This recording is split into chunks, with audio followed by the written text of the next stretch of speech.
आज हम आपको एक डरावने रेलवे स्टेशन की कहानी सुनाने वाले हैं। इसी के साथ स्वागत है आपका मेरे YouTube channel the horror page में। तो आइए शुरू करते हैं। वैशाली की दादी को शुगर की प्रॉब्लम है, जिसकी वजह से डॉक्टर ने उन्हें रोज टहलने की सलाह दी है। इसलिए वैशाली अपनी दादी को रोज़ाना रेलवे स्टेशन पर घुमाने ले जाती है। वैसे तो हरिपुर गाँव के रेलवे स्टेशन पर भीड़ नहीं रहती, लेकिन एक दिन वैशाली और उसकी दादी को रेलवे स्टेशन पर कुछ चहल पहल दिखाई देती है और तभी दोनों को स्टेशन पर खड़ी कुछ औरतें बुलाने लगती हैं। तभी वैशाली की दादी कहती है, देखो हमें वो औरतें बुला रही है, चलो उनके पास चलते हैं, थोड़ा टाइम पास हो जाएगा।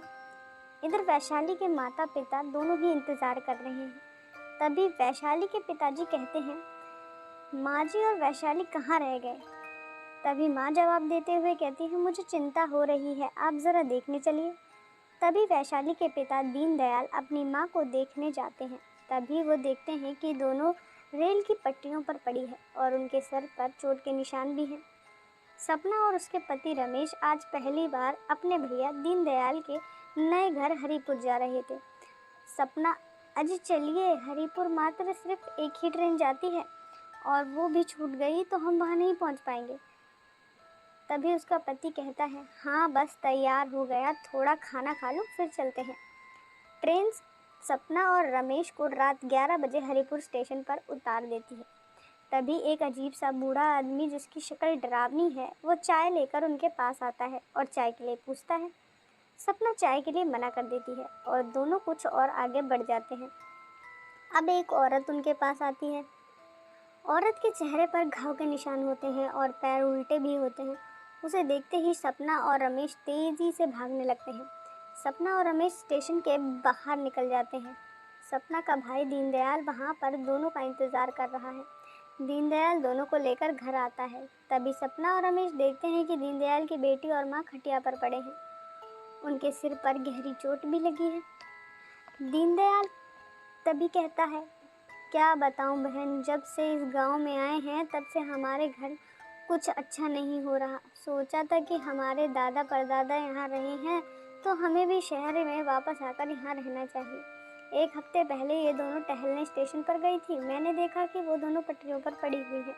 मैं अगर थोड़ी देर नहीं पहुँचता तो सारा खून बह जाता।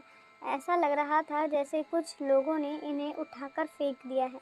मुझे तो समझ ही नहीं आ रहा कि भला कौन हमारा दुश्मन हो सकता है। तभी सपना कहती है, हमारे साथ भी उस स्टेशन पर कुछ अजीब घटनाएं हुई। जो भी मिला वो अंग्रेज़ साहब कह रहा था। तभी रमेश कहता है, क्यों ना हम गांव के किसी बुजुर्ग के पास जाकर उस स्टेशन के बारे में पूछताछ करें। रमेश, सपना और दीनदयाल तीनों गांव के सबसे बुजुर्ग व्यक्ति चुन्नी लाल काका के पास जाते हैं।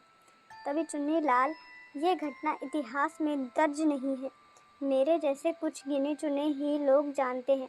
दीनदयाल, तुम्हारे दादा ठाकुर भीम सिंह अंग्रेज़ों के बंगलों का नौकर का काम करते थे। आज़ादी की लड़ाई चल रही थी। 1940 में गांव के अंग्रेज़ों के खिलाफ मोर्चा निकला था, तो तुम्हारे दादा ने अंग्रेज़ों को खबर कर दी। वो अंग्रेज़ों के साथ मिल गए। जब अंग्रेज़ी सैनिक आए तो क्रांतिकारी स्टेशन पर छुप गए। अंग्रेज़ों ने स्टेशन पर खूब गोला बारूद बरसाए और फिर सारे क्रांतिकारी मारे गए।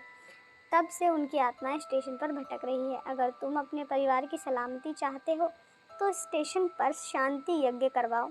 दीनदयाल गांव के लोगों को बुलवाकर घोषणा करता है।